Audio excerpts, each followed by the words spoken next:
उदालगुरि गामि उदांस्रि लाइमोन आफादनि बानजायनायाव 17थि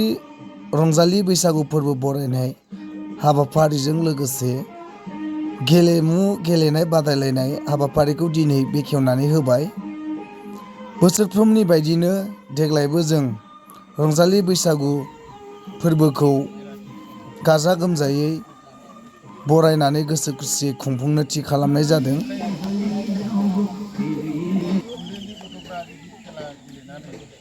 जायखिजाया आयदायाव देरहासार जानो हायोब्ला आथिखालाव ग्लबेलाइजेसन मुगायाव जो अबस्था जादों हालोद मोजां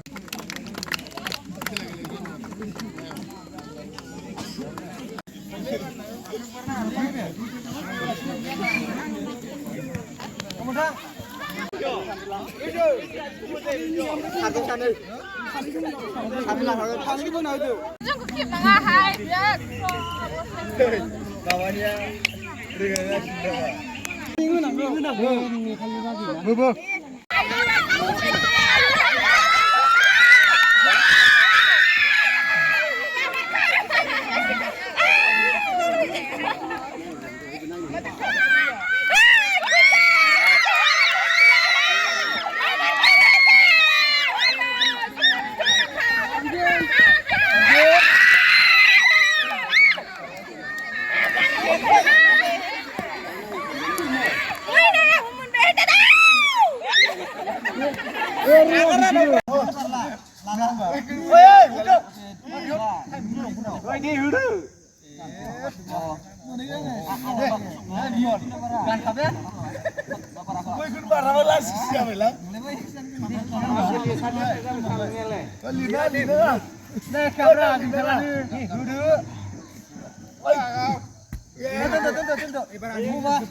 मेन गानाय माबाखौ सिनायो उननि संनाय थायो बारबाय